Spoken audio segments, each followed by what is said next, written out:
नमस्कार। आजको सन्दर्भमा यहाँलाई स्वागत छ। म पुष्पा पोखरेल। आजको विषयमा पनि हामी कुरा गर्नेछौँ। सत्तारूढ दल नेपाल कम्युनिस्ट पार्टी नेकपाको आन्तरिक किचलो दुई धार र त्यसमा अहिले अर्को नयाँ ट्विस्ट भएको छ। नेकपाका नेता उपाध्यक्ष वामदेव गौतमले फेरि पार्टी एकीकरणको अभियानमा उहाँ लागिरहनु भएको छ। बीचमा निकै तटस्थ अवस्थामा बस्नुभयो। सरकार पक्ष र दहाल नेपाल पक्षले वामदेव गौतमलाई आफ्नो खेमामा लाने प्रयास भयो, छलफल पनि भयो। यद्यपि वामदेव गौतम तटस्थ रूपमा बसिरहनु भएको थियो। यो बीचमा फेरि के पनि कुरा आइरहेको छ भने वामदेव गौतम आफूलाई जसले अध्यक्ष बनाउँछ पार्टीको त्यो खेमामा आफू जाने भन्ने किसिमको विश्लेषण पनि भइरहेको छ। यो ट्रायङ्गुलर भइरहँदाखेरि अबको निचोड के हुन्छ त? के वामदेव गौतमको पार्टी एकीकरण प्रक्रिया सफल हुन सक्ला?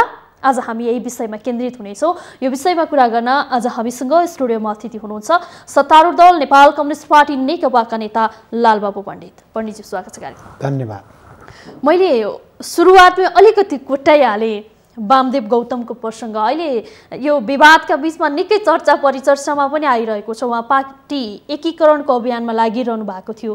अहिले फेरि आफूलाई दहाल नेपाल पक्ष र सरकार पक्षमध्ये कुनै एउटाले पार्टी अध्यक्ष बनाइदियो भने आफू त्यतै जाने भन्ने अभिव्यक्ति दिएको र होइन भनेर फेरि माफी मागेको भन्ने कुरा पनि आइरहेको छ। यसको वास्तविकता के हो? म यहीँबाट सुरु गर्छु। कमरेड वामदेव गौतम नेकपाको उपाध्यक्ष धेरै दिन भएको छैन। उपाध्यक्ष हुनुभएको कम्युनिस्ट आन्दोलनका एक योद्धा पनि हो। समय समयमा कम्युनिस्ट आन्दोलनभित्र फुट र एकताको वाहक पनि हुनुहुन्छ। पछिल्लो अवधि नेकपामा चिरा परेको छ। पार्टी विभाजन भएको छैन र एक पार्टी हुँदादेखि नै एकतामा उहाँको योगदान महत्त्वपूर्ण छ। तर पछिल्लो चिरा पार्नमा पनि उहाँको योगदान महत्त्वपूर्ण छ। किनभने पहिलो यो संविधान कार्यान्वयन भए पश्चात, निर्वाचित भइसके पश्चात, उहाँ निर्वाचनमा पराजय भइसके पश्चात उहाँमा देशको प्रधानमन्त्री बन्ने महत्त्वाकांक्षा निरन्तर पराजित भए पनि रहि नै राखेको र त्यसको निम्ति उपाय खोजिराख्नु भएको र पार्टीभित्र थोरै पनि विवादको कुरा आउँदा पहिला चर्को रूपमा विवादको पक्षमा उभिने, त्यसलाई सघाउने, विवादलाई बढाउने र हुँदा सबभन्दा पहिला उहाँले नै प्रधानमन्त्रीको पदबाट सामान्य प्रधानमन्त्री केपी शर्मा ओलीलाई राजीनामा दिनुपर्छ भन्ने, पार्टी अध्यक्षबाट पनि उहाँले राजीनामा दिनुपर्छ भन्ने पहिलो औँला ठराई दुईटै पदबाट राजीनामा माग्ने व्यक्ति पार्टी उपाध्यक्ष कमरेड वामदेव गौतम नै हो। र यति मात्रै होइन, पार्टीभित्र लिखित रूपमा आरोप पत्र तयार गर्ने व्यक्ति पनि, आरोप पत्र लेख्ने पनि प्रमुख भूमिका खेल्ने कमरेड वामदेव गौतम नै हुनुहुन्छ। त्यसकारणले उहाँमा जनताको बहुदलीय जनवाद को गहिरो छाप छ, अहिले पनि छ। तर विगतमा त्यही नाममा पार्टी विभाजन पनि गर्नुभयो। फेरि कायल काबु भइसके पश्चात निर्वाचनमा गएर एक सीट पनि प्राप्त नगर्दा अब यो बाटो भएन भनेर फेरि एकताको प्रक्रियामा आउनु भएकै हो। र थोरै अवसर हुँदाखेरि फेरि पार्टीमा विग्रहको सुरुवातमा जग हाल्ने काम पनि उहाँबाटै भयो। र अहिले जुन चिरा परेको छ, यो चिराको मुख्य सूत्रधार पनि उहाँ नै हो। र जब विभाजनको रूपरेखा हुन थाल्यो, प्रतिनिधि सभा विघटन भयो, अनि अवसरका ढोकाहरू बन्द हुन थाले, त्यसपछि उहाँले पार्टी उपाध्यक्ष होइन अध्यक्षै म हुनुपर्छ भन्ने प्रयास पनि गर्नुभयो। प्रधानमन्त्री हुने कुरा प्रयास पनि गर्नुभयो। पटक पटक आश्वासन पनि पाउनुभयो। आश्वासनमा मक्क पनि पर्नुभयो। तर पुरा हुने स्थिति नदेखेपछि केही निराश पनि हुनुभयो। र पार्टी विभाजित हुने जब रूपरेखा देख्न थाल्नुभयो, त्यसपछि एकता शब्द चाहिँ राखेर पार्टी एकीकरण एकता अभियान सुरु गर्नुभएको छ। तर त्यो एकता अभियानभित्र आफूलाई प्रमुख पदमा राखेर एकताको अभियान सुरु गर्नुभएको कारणले गर्दा यो एकता आवश्यकता हो। र अहिले पार्टी जुन चिरा परेको छ त्यसलाई एक बनाउनु पर्छ। निरन्तर म पनि लागिरहेको छु। पण्डितजी, यो भनिरहँदाखेरि वामदेव गौतमको जस्तो पार्टी एकीकरणको अभियान, पार्टी नफुटोस् भन्ने चाहनामा म छु, पार्टी जुटाउने प्रयासमा छु भनिरहँदाखेरि त आफ्नो निहित स्वार्थ पनि देखिरहँदा उहाँको त डबल रोल देखियो नि। देखाउन चाहिँ पार्टी जुटाउने भन्ने, एकीकरण भन्ने, भित्री स्वार्थ त आफूलाई फाइदा हुने किसिमले अगाडि बढेको देखियो नि त यसले त स्पष्ट। अहिले उहाँको एकता अभियान म सबै साथीहरूलाई भन्दिनँ, तर उहाँको एकता अभियान भनेको च्याखे थाप्ने काम हो, पदीय च्याखे थाप्ने काम हो।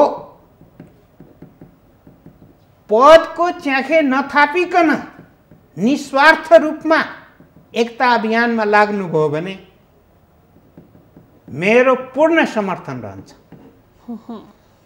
म निस्वार्थ रूपमा पार्टी एक हुनुपर्छ भन्ने पक्षमा निरन्तर रहिआएको छु। र अहिलेसम्म दुई चिरैतिर कतै पनि कुनै पनि कार्यक्रममा सहभागी भएको छैन। तर दुईटै पक्ष सामान्य प्रधानमन्त्रीज्यूदेखि लिएर पूर्व प्रधानमन्त्रीज्यूहरू झलनाथ खनाल, माधव कुमार नेपाल, पार्टीका महासचिव अहिलेको अर्थमन्त्री विष्णु पौडेल, उपनेता सुभाष चन्द्र नेमाङ, पूर्व मन्त्री प्रदीप नेपाल लगायत उप प्रधानमन्त्री ईश्वर पोखरेल सहित र कमरेड भूपू उप प्रधानमन्त्री अहिलेको उपाध्यक्ष वामदेव कमरेडसँग पनि मैले लगातार 2.5 घण्टा पनि उहाँसँग एक्लै पनि कुरा गरेको छु। अरू नेताहरूसँग पनि म पटक पटक कुरा गरेको छु। मात्र एउटा कुरा मात्रै, व्यक्तिले के नाफा वा घाटा हुन्छ भन्ने कुरा छोडिदिनुहोस्। कम्युनिस्ट आन्दोलन र पार्टीको एकता अहिले प्रमुख कुरा हो। र त्यसमा पनि 2/3 नजिकको सरकार जनताले विश्वास गरेको, जनमतद्वारा विश्वास गरेको यो विश्वासलाई विश्वासघातमा परिणत हुन नदिनुस् र अवसर पार्टी बलियो रह्यो, जनताको विश्वास प्राप्त गरिराख्यो, जनमत हाम्रो पक्षमा रह्यो, राम्रो काम गरेर देखाउन सक्यौं भने अवसर त आए गरिरहन्छ। पण्डितजी, अब यो भनिरहँदा वामदेव गौतमको यो प्रकरणलाई पनि नियालिरहँदाखेरि राष्ट्रिय सभाको सदस्यमा जसरी वामदेव गौतमलाई लगिएको थियो संविधानको विपरीत भयो भनेर व्यापक आलोचना विरोध हुँदाहुँदै पनि लगिएको थियो। यो बीचमा अहिले यो नेकपाको यो परिस्थिति देख्दाखेरि चाहिँ राष्ट्रिय सभामा वामदेव गौतमलाई लैजानु नै नेकपाको लागि दुर्भाग्य रहेछ भनेर विश्लेषण गरे भने मैले के हुन्छ? म त्यो ठाउँमा पुग्दिनँ। प्रतिनिधि सभाको निर्वाचनको परिणाम आइसके पश्चात, म आफै जितेर आइसके पश्चात उहाँ कहाँ म भेट्न गएको हुँ। एक किसिमले उहाँ पराजय हुनुभएको थियो, म जितेर आएको थिएँ। मेरो कर्तव्य थियो मैले नेतालाई भेट्नुपर्छ।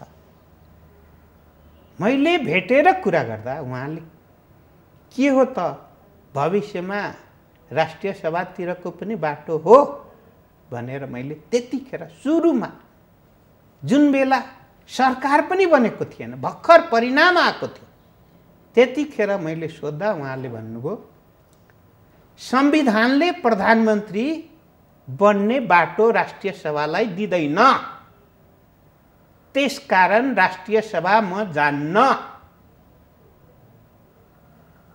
जबसम्म प्रधानमन्त्री बन्ने बाटो फुक्दैन त्यो बेलासम्म म राष्ट्रिय सभा जान्न।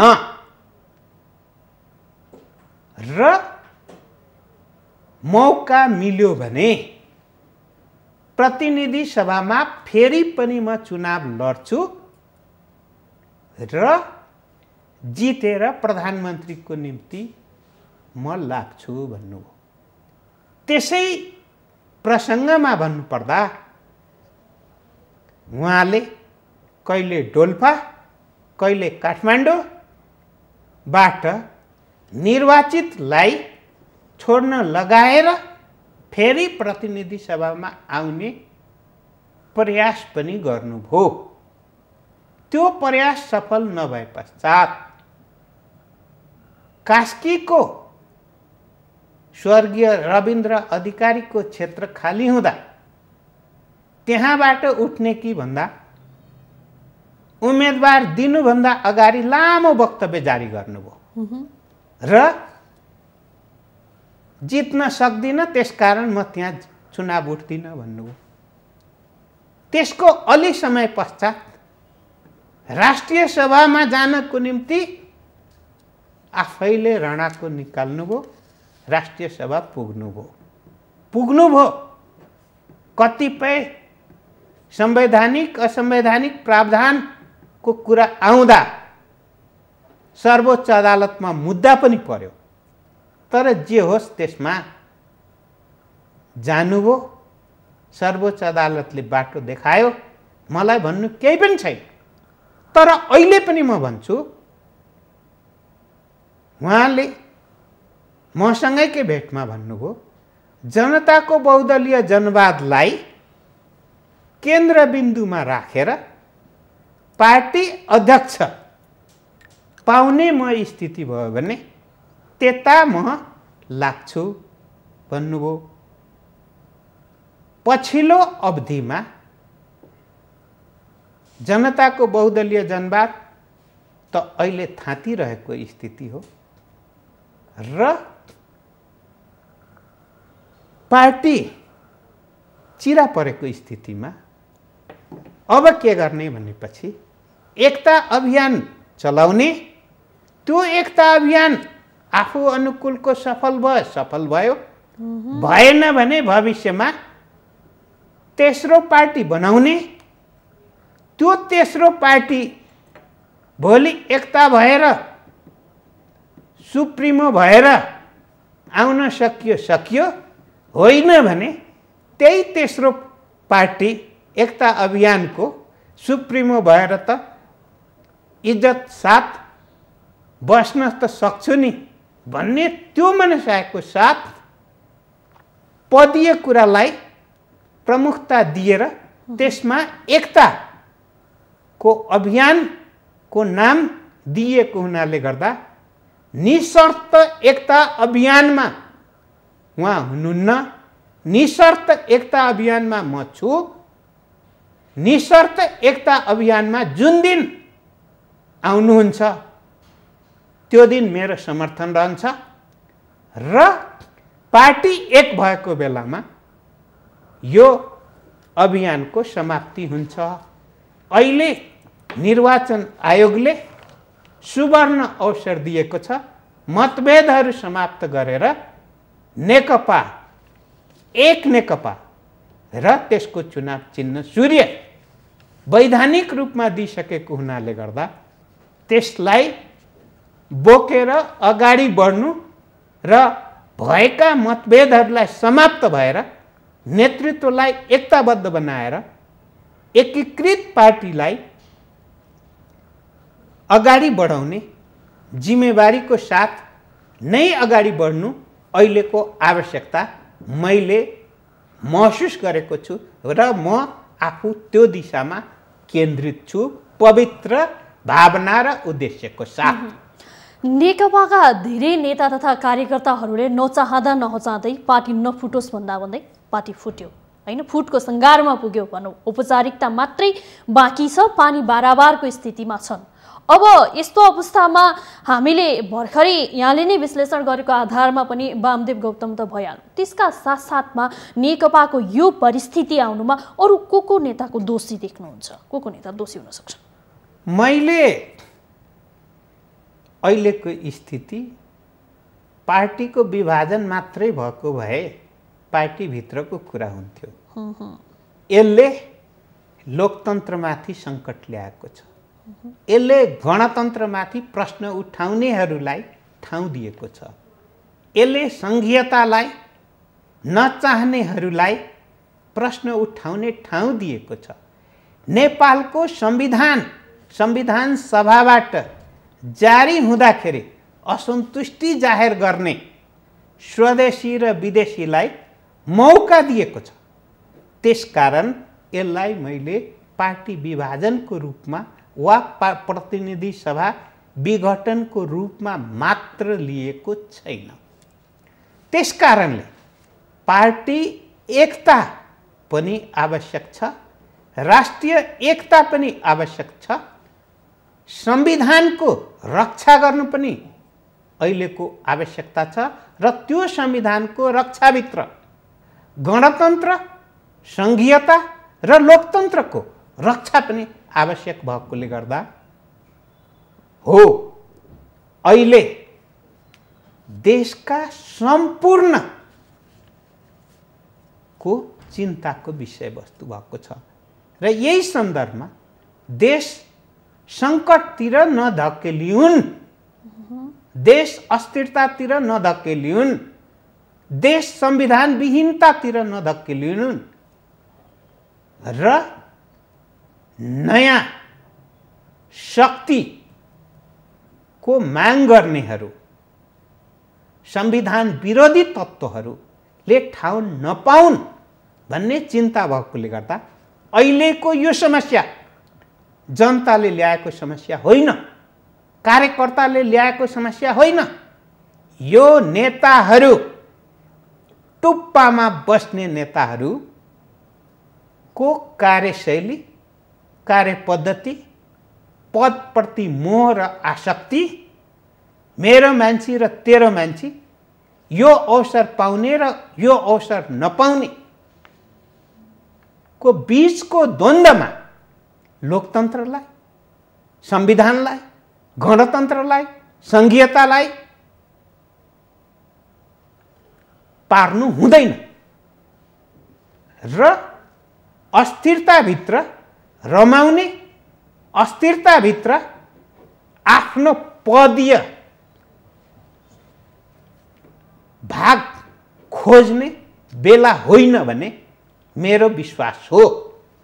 त्यसै कारणले गर्दा म पार्टी एकता, राष्ट्रिय एकता र यसलाई सुदृढ गरेर लोकतन्त्र, गणतन्त्र, संघीयता र संविधानको रक्षाको निम्ति सबैले व्यक्तिगत स्वार्थ त्यागेर अगाडि बढ्नुपर्छ र के घाटा के नाफा खोजी गर्नु हुँदैन। तपाईँ प्रधानमन्त्री केपी शर्मा ओली नेतृत्वको सरकार हुँदा महत्त्वपूर्ण मन्त्रालयको जिम्मेवारी लिनुभएको थियो र काम राम्रो गर्नुभएको थियो। काम राम्रो गर्दा गर्दै पनि लालबाबु पण्डित, माधव कुमार नेपाल गुटको भन्दै तपाईँलाई चाहिँ काम भनेर हटाउने काम भयो होइन र? यो अवस्थामा तपाईँले त्यति बेला प्रधानमन्त्री केपी शर्मा ओलीलाई मन्त्री परिषदको बैठकमा कुन रूपमा पाउनुहुन्थ्यो? मैले सामान्य प्रधानमन्त्रीज्यूलाई अब मैले 2टा मन्त्री परिषदमा काम गरेँ। पहिलेको मन्त्री परिषदमा मन्त्रीहरू अलि बढी आफ्नो मन्त्रालयप्रति र अन्य कुराहरूप्रति अलि स्वतन्त्र भएको अनुभूति भयो।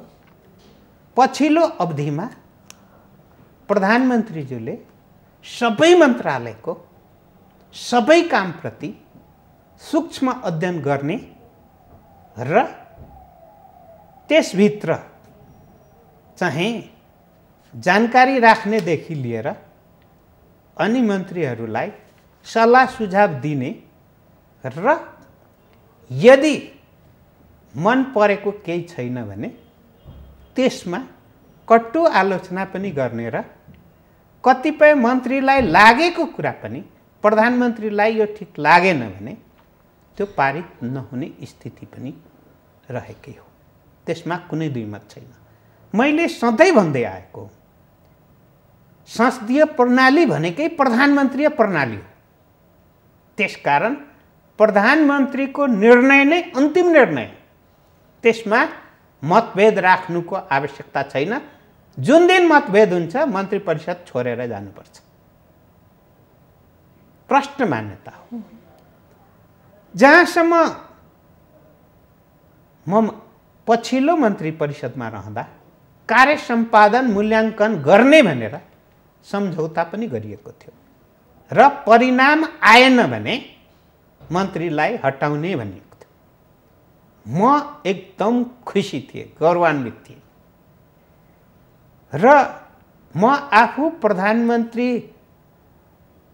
कार्यालयबाट म 1 हप्ता मन्त्रीबाट हटिसकेपछि प्रस्तुत भएको मन्त्रालयको राष्ट्रिय योजना आयोगमा कार्य सम्पादनको अङ्कसहित जुन प्रस्तुत भएको थियो, जुन सार्वजनिक मिडियामै आएकै छ, त्यसमा सबै मन्त्रालयको कति कार्य सम्पादन मूल्याङ्कनमा कति नम्बर आयो भन्ने लेखिएको छ, सार्वजनिक छ। त्यसमा मैले सम्हालेको मन्त्रालयको सबै मन्त्रालयमा दोस्रो नम्बरमा 86% काम सफल भएको मन्त्रालयको रूपमा प्रस्तुत भएको छ। त्यसैमा कोही 30-32% ल्याउने मन्त्रालय पनि छ।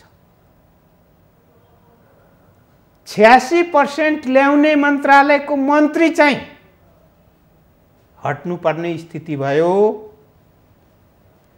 30-32% ल्याउने मन्त्रालयको मन्त्री चाहिँ रहिराख्नुपर्ने हट्नुपर्ने स्थिति यस कारणले आयो। लालबाबु पण्डित साँच्चीकै मैले गरेको क्वेसन अनुसार माधव कुमार नेपालको गुटको भयो भनेरै त्यो परिस्थिति मैले त्यसरी बुझेको छैन।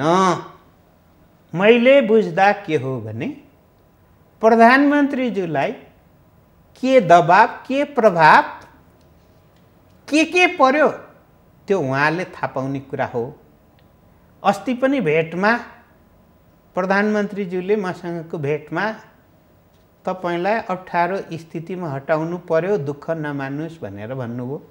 मैले मन्त्रीबाट हट्ना साथ मलाई सञ्चार माध्यमबाटै सोधिएको थियो कि तपाईँ भेट भयो भने प्रधानमन्त्रीज्यूसँग किन हटाइयो भने सोध्नुहुन्छ कि सोध्नुहुन्न भन्दा मैले भनेको थिएँ म मेरो जिन्दगीको प्राण रहेसम्म मलाई किन मन्त्रीबाट हटाइयो मैले सोध्ने छैन।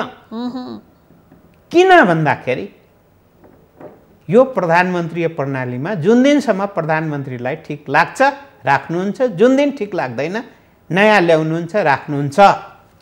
तर म मन्त्रीबाट हटेको पहिलो हप्तामै मैले 4वटा इन्टरभ्यू दिएको थिएँ। त्यतिखेर मैले भनेको थिएँ कि म मन्सिर 4 गते हटेको हुँ गत वर्ष र फागुन पछि सङ्कट आउँदैछ र त्यसको लगत्तै महासङ्कट पनि आउँदैछ भनेर मैले त्यतिखेरै इन्टरभ्यूमा भनेको थिएँ। फागुन पछि चैतमा कोरोनाको सङ्कट आइलाग्यो र 77 सालको वैशाखदेखि पार्टीमा राजनीतिक सङ्कट सुरु भयो र त्यो भदौमा गएर थाई कमिटीको निर्णयले त्यो सङ्कटलाई निवारण केही गरेको थियो। अलि पछि फेरि जस्ताको तस्तै उदाङ्ग भयो र अहिलेको महासङ्कटमा हामी प्रवेश गरेका छौँ।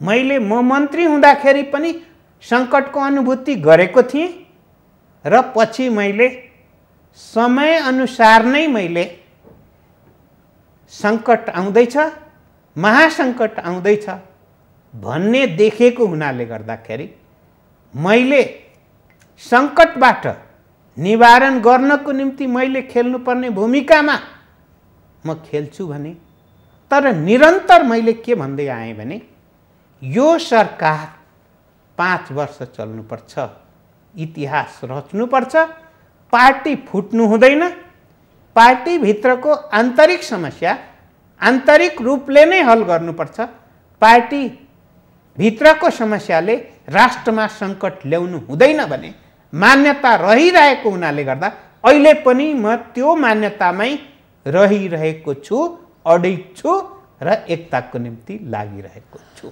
निर्वाचन आयोगले गरेको एउटा डिसिजन अनुसार नेकपा एकता अझै सम्भव छ भन्ने जीवित देखाएको छ एक अर्थमा, तर अर्को अर्थमा कम्युनिस्ट राजनीतिमा कम्युनिस्ट राजनीतिज्ञहरू मिल्ने अवस्था पनि देखिँदैन। यो दुई मनै मिल्दैनन्, यस्तो अवस्थामा जबरजस्ती एकता गराउनु भन्दा पार्टी फुटेकै राम्रो छ भन्ने जमात पनि एक रूपमा देखिन्छ। अब नेपाल कम्युनिस्ट पार्टी नेकपा नेपालको राजनीतिमा फुटेर जाँदा नै राम्रो देख्नुहुन्छ अथवा एकता हुँदा नै राम्रो देख्नुहुन्छ? मैले धेरै फुटहरूको पीडा पनि भोगेको छु, देखेको छु र एकता हुँदाखेरिको खुसियाली पनि देखेको छु र फुटमा रमाउनेहरू र एकतामा रमाउनेहरूको बीचको भिन्नता पनि देखेको छु। त्यसकारणले फुटमा रमाउनेहरू कम्युनिस्ट आन्दोलनलाई समाप्त भइदियो भने त्यहाँभित्र आफ्नो अवसरै अवसर देख्नेहरू हुन्छन्। एक कम्युनिस्ट आन्दोलन एक भयो, पार्टी एक भयो भने त्यहाँभित्र अवसरै अवसर र रमाउनेहरू र देशलाई दिशा दिनेतर्फ चाहिँ केन्द्रित भएर जीवन उत्सर्ग गर्ने मात्रै होइन, लामो समय कम्युनिस्ट आन्दोलनभित्र एकै ठाउँमा रहेर जीवन आफूलाई देशप्रति समर्पित गरिरहेकाहरूको कुरा पनि हो। अहिले नै भन्नुहुन्छ भने मलाई भन्नुहुन्छ भने मैले यो पार्टीमा 42 वर्ष राजनीतिक जीवन व्यतीत गरेँ। जुन बेला म पहिलोचोटि जुगाको रेखी पनि नआउँदा सेन्ट्रल जेलमा म पुगे, ढोकामा स्वागत गर्ने अहिलेको सामान्य प्रधानमन्त्री लगायतको टोली हुनुहुन्थ्यो। म भूमिगत गएँ जुन बेला मलाई विदाई गर्ने पूर्व प्रधानमन्त्री माधव कुमार नेपाल हुनुहुन्थ्यो। मैले पहिलोचोटि भूमिगत जीवनमा लगातार 7 वर्षसम्म कमरेड जननेता मदन भण्डारीको नजिक रहेर काम गर्ने मौका पाएँ। 2048 सालदेखि जनताको जनप्रतिनिधि भएर काम गर्ने, त्यतिखेर हरेक त्यो बेलाको आन्दोलन, पहिलो आन्दोलन जिन्दगीमा 2028 सालमा राधिकापुरको बाटो चाहिन्छ भनेर नजानिकन पनि यो नारा लाउँदै हिँडेको इतिहास पनि मैले भोगेको छु। त्यसकारणले अहिले पनि म भन्छु कि 48 वर्षसम्म एकै साथमा रहेर माधव कुमार नेपाल र केपी ओली सँगै आन्दोलनमा रहनुभयो भने त्यो भित्रको एकताको खुसी र विग्रहको पीडा र दमनको पीडा भोगेर आउनु भएको छ भने एक हुने ठाउँ छैन भने कहाँनिर छ। र यहीसँगै म भन्न चाहन्छु कि एक किसिमको फरक किसिमको धारबाट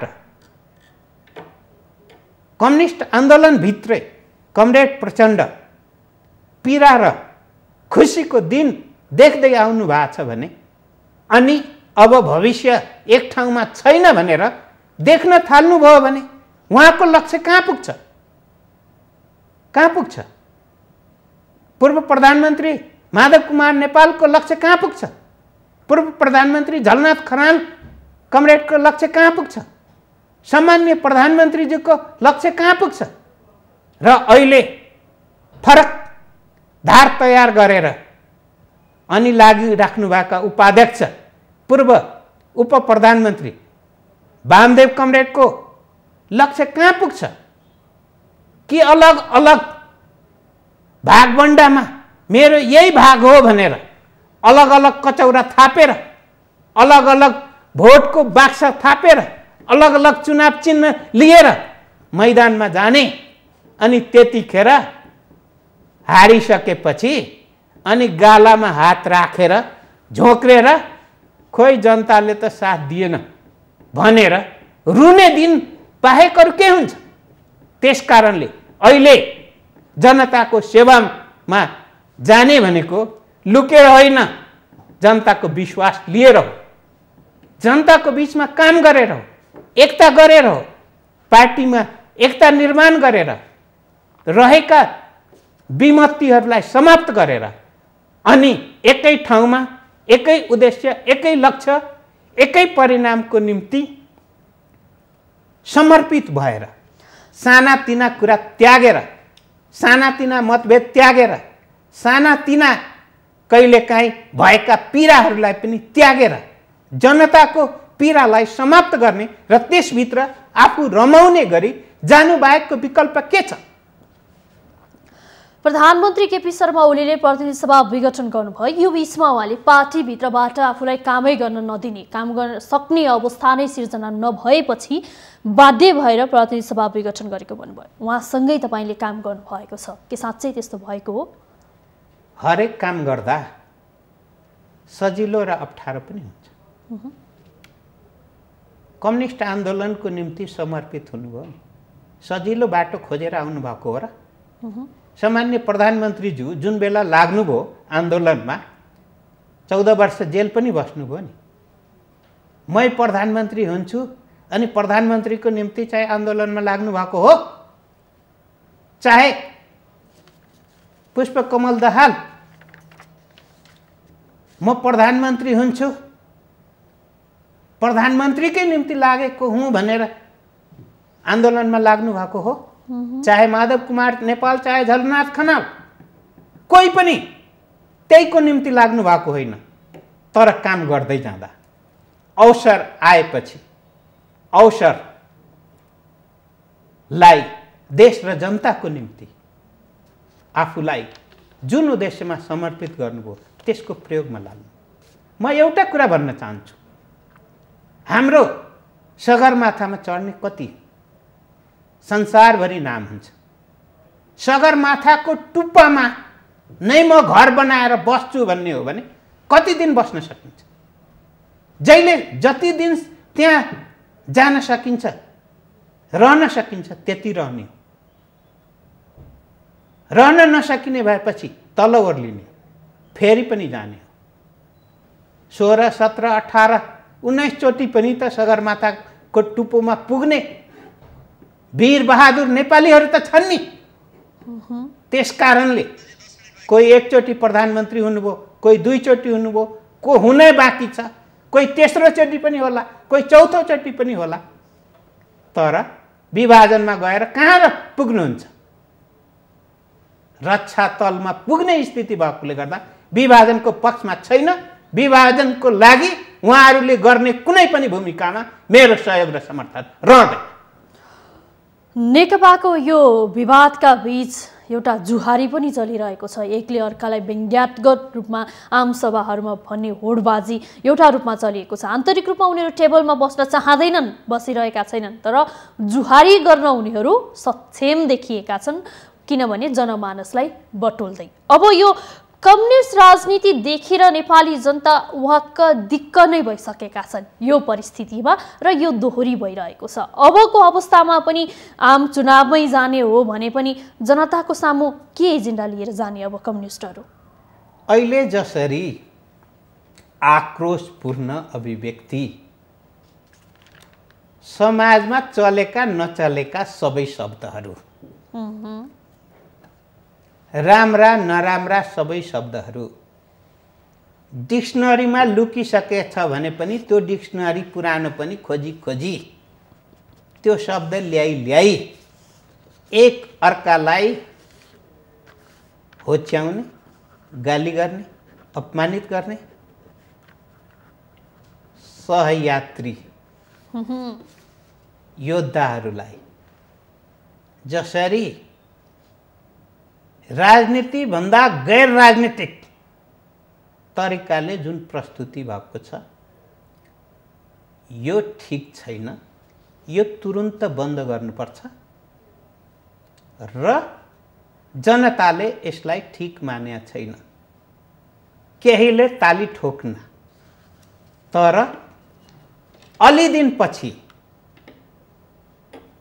हिजो बोलेका कुराहरू आज सार्वजनिक हुँदा आफूले आफैलाई लाज लाग्ने, अप्ठ्यारो महसुस गर्ने स्थिति आएको छ भने आज बोलिएका कुरा भोलि त फेरि एउटै पार्टीमा रहँदा वा फरक पार्टी रहँदा वा जनताको बीचमै जाँदा पनि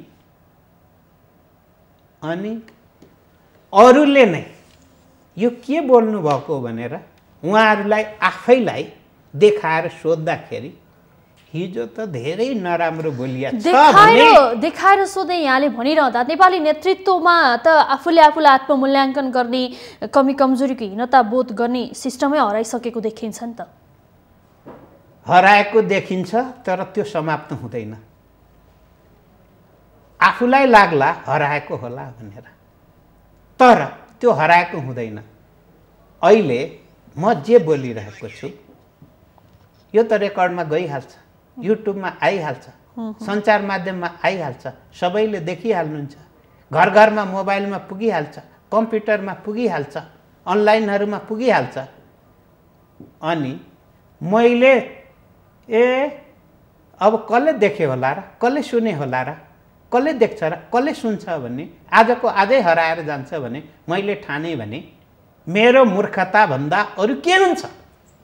त्यसै कारणले मैले आफूले आफ्नै निम्ति पनि मूर्खतापूर्ण कुरा गर्नु हुँदैन भने मलाई लाग्छ।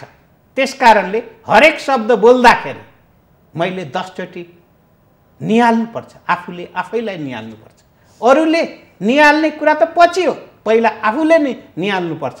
त्यसकारणले आक्रोशपूर्ण जति पनि कुरा भए पनि, द्वेषपूर्ण जतिपय कुराहरू, लालसनापूर्ण जतिपय कुराहरू होस्, साना झिङ्गा मसिना कुराहरू जति पनि होस्, त्यो चाहिँ छोड्नुपर्छ भन्ने मलाई लाग्छ। मैले यही सन्दर्भमा अस्ति भर्खरै एक ठाउँमा गाडीमै म जाँदै थिएँ, अनि राम्रो र नराम्रोको कुरा आयो। नेपाली किसानहरूले गाई किन्न जाँदा, भैँसी किन्न जाँदा गोबर कति दिन्छ भनेर मूल्याङ्कन गर्छन् कि दुध कति दिन्छ भन्ने मूल्याङ्कन गर्छन्। त्यस्तैले नेताहरूले गाली कति दिन्छन् भनेर राम्रो मूल्याङ्कन गर्ने होइन कि नेताहरूले के राम्रो काम गरे त्यसको मूल्याङ्कन गर्ने भएकोले गर्दा राम्रो काम गर्नको निम्ति प्रतिस्पर्धा गरौँ। मेरा दर्शकहरूलाई बताइदिनुहोस्, हामी अन्त्यमा छौँ, मेरा दर्शकहरूलाई यो बताइदिनुहोस्, अब नेपाली नेतृत्वले आफूले गरेको कामको आफै आत्मसमीक्षा कति गर्छन्? कम अहिले गरेका छन्, बेला आएपछि गर्छन्। अहिले बेला नदेखेर होला, तर अहिलेको अभिव्यक्तिले भोलि पस्ताउने दिन आउँछ। पस्ताउने दिन आफ्नो निम्ति आफैले तयार गर्नु हुँदैन भन्ने मेरो विश्वास हो। गर्छन् आत्मसमीक्षा?